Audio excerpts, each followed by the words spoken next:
And we try to make it as balanced as possible, speaking to both political actors and citizens as well.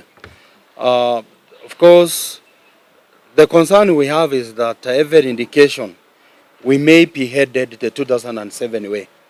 Just yesterday, the Kofi Annan Foundation issued a report that painted a very, very bleak picture for our future. So the political bickering, the rhetoric, and everything else we are seeing, both from people serving in government, including cabinet secretaries, political or opposition figures, uh, you know, serving parliamentarians, the head of state himself, everything they are doing presently is not good for our democracy, is not good for our peace, is not good for our national security. So we are duty bound as the civic actors to call out those who are behind these spate of violence, but more importantly, to call upon Kenyans to uphold the rule of law, to refuse to be mobilized along their ethnic lines, but more importantly, to stand up to those who are keen to take us back to the dark days. So colleagues here will respond to any questions that you may have so that then we can call this a day. But more importantly, we would want to urge for a partnership between civil society and the media to sustain the campaign for accountability of those keen to, to compromise our democracy. So colleagues, before you is the leadership. So many of us here are the steering committee members of Nakuru County Civil Society Organizations Forum, which is a platform for civil society organizations based and operating within Nakuru County. We were formed way back around 2015 with the goal of coalescing and strengthening our voice and engagement in county and national government development and governance processes. So we called you here because we are concerned about the goings on in the country, and we want to call out perpetrators and call to action the Kenyan citizenry to take deliberate steps to protect our constitutional democracy and the sanctity of our nation.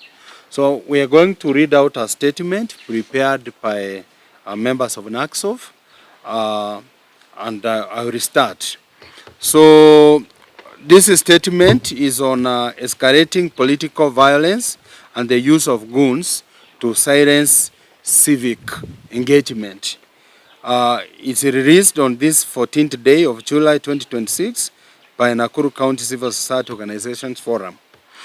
The Nakuru County Civil Society Organizations Forum expresses its deep concern and unequivocal condemnation of the escalating incidents of political violence, intimidation, and the deliberate disruption of peaceful civic and political engagements across Kenya.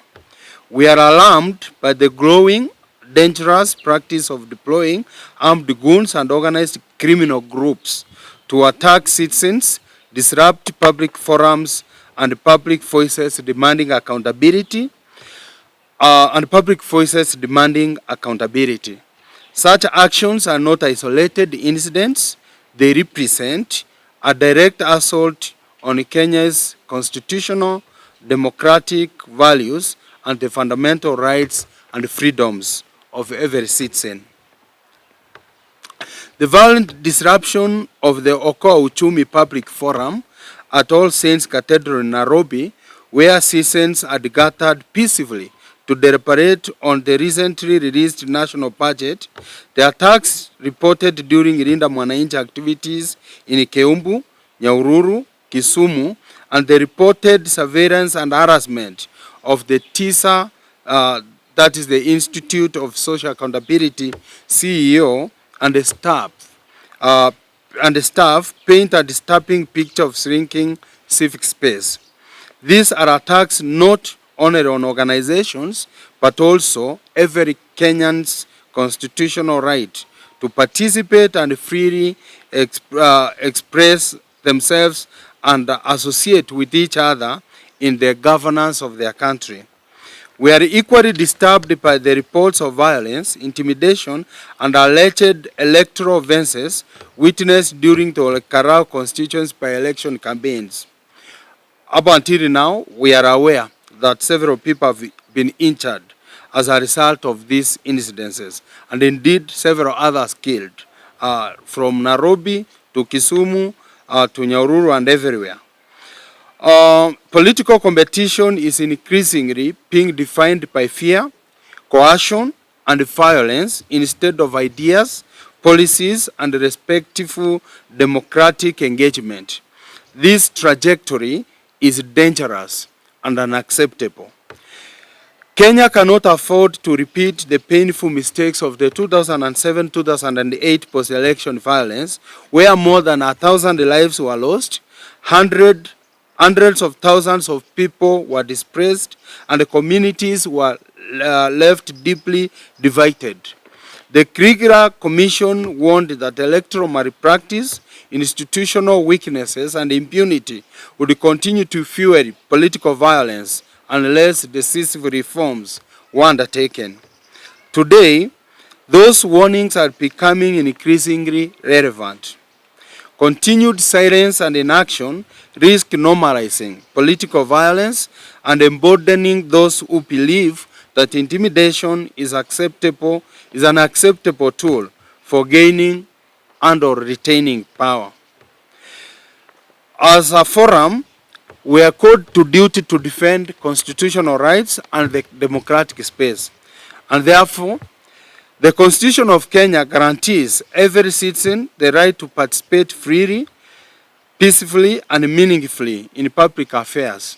Article 33 under the Bill of Rights protects freedom of expression, while Article 36 guarantees freedom of association, and Article 37 safeguards the right to assemble, demonstrate, picket, and present petitions peaceably and unarmed.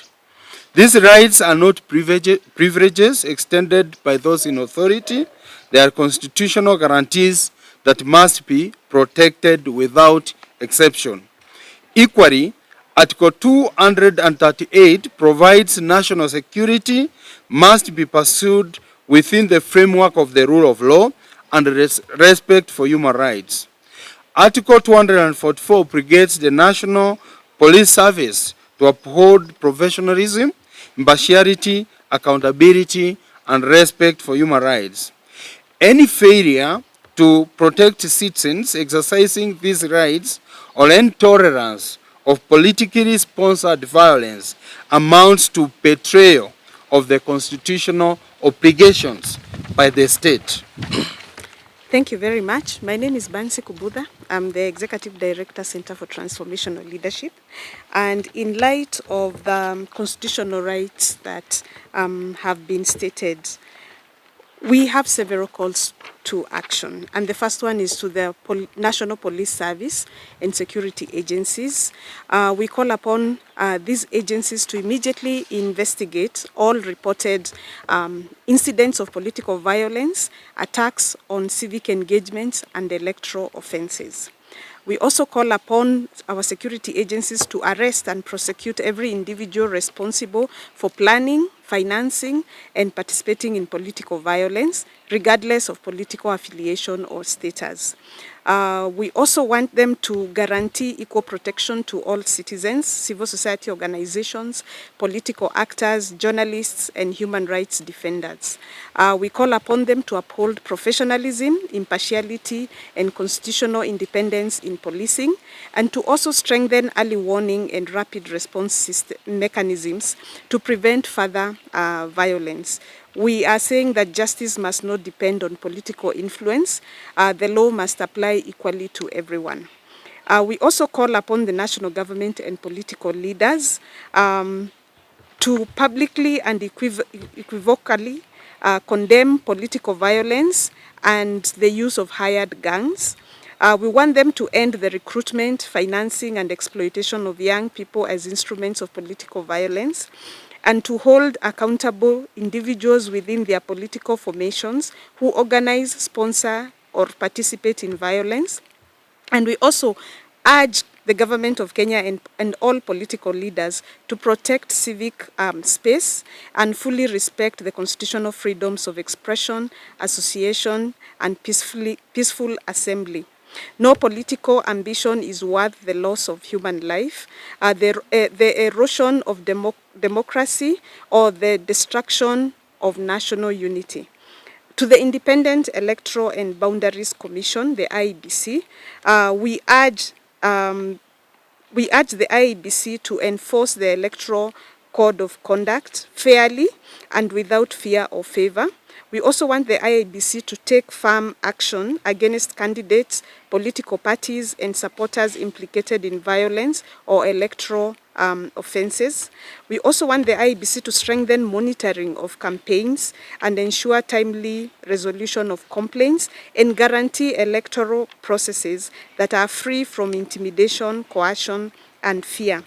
To our citizens and our communities where this violence is taking place, and to all Kenyans, we urge them to reject political violence, hate speech, and incitement. We also want Kenyans to refuse to be recruited or manipulated into acts of violence and report incidents of intimidation and violence to the relevant authorities, and to also continue defending Kenya's democracy through peaceful participation, dialogue, and mutual respect. Well, continuation to our call to action to religious leaders, community elders, and community institutions. We call upon faith leaders, elders, and community influencers to first use their moral authority to reject violence and promote peaceful coexistence. 2. Champion dialogue, reconciliation, and national unity. 3. Support community-based early warning and conflict prevention initiatives. And 4. Hold political leaders accountable whenever their actions threaten peace and constitutional order. Kenyan regional and international commitments is that Kenya's responsibility to protect democracy extends beyond its constitution. As a member of the African Union, Kenya is bound by the African Charter on Democracy, Elections, and Governance, which commits member states to uphold constitutional rule, credible election, political tolerance, and the rejection of violence. Kenya is also a state party to the International Covenant on Civil and Political Rights, that is ICCPR, which guarantees freedom of expression, peaceful assembly, and freedom of association. Protecting civic space is therefore not a matter of political goodwill, but rather it is both a constitutional duty and an international obligation. In conclusion, the Nakuru County Civil Society Organizations Forum calls on every Kenyan to reject the normalization of violence, intimidation, and impunity. Democracy cannot flourish where fear replaces dialogue, where violence silences dissent, or where criminal gangs are allowed to determine who may speak and who must remain silent. We remind all political leaders, state institutions, and those who finance or organize violence that history has shown the devastating consequences of choosing intimidation over dialogue. The pain of 207, 208 remains a national scar that must never be reopened. The time to action is now. We demand accountability, equal protection under the law, and the unwavering defense of the constitutional rights and freedoms that belong to every Kenyan. Peace is not weakness, democracy is not disorder, and the Constitution is not negotiable. My name is Ben Kihanya. I'm representing an organization called Young African Women Initiative. It is an organization that operates in Nakuru. I wanted to agree with my colleagues here and also echo Article 29 of our Constitution that guarantees every Kenyan the security of the person. And it says that every person is guaranteed security from either private or government sources. So we should have that as a provision where we call upon citizens, we call upon the government to know that there is a right in Article 29 that guarantees that state-sanctioned violence or goonism from private sources is disallowed in our constitution. And it's a very powerful statement because even what my colleague is saying, psychological torture is outlawed in Article 29, where being followed by government agents or some of your rights being taken, that is outlawed in Article 29.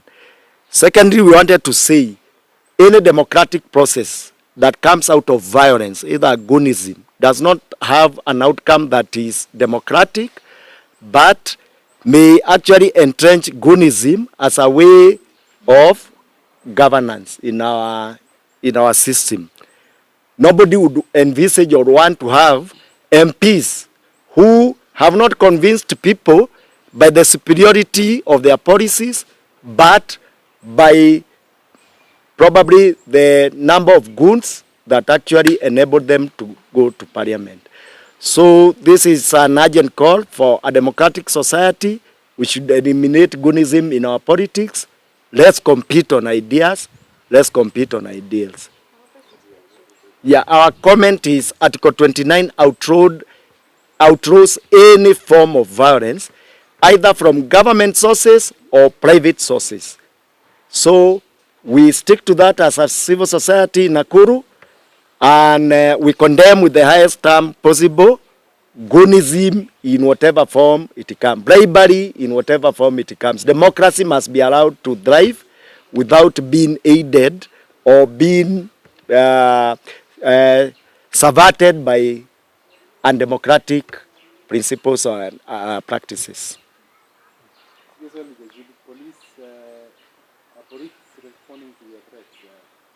Are the police responding? As read by my colleague, they are independent institution in our constitution. Among those independent institutions is the NPS, National Police Service. Our take about it is that the police have refused to actually take their mandate seriously. They operate as if they are an appendage of the executive. If they were to operate independently, they would sort a lot of problems. The IBC should have teeth to actually take action on any candidate who involve themselves in violence. There is no need of having a code of conduct that is flouted by every Tom, Dick, and Harry. So yeah, the police may be taking action, but is that action enough? That is the question we should ask fundamentally. In our view, it is not enough. We should not have marauding goons around, and sometimes the police being lookers on. So thank you very much.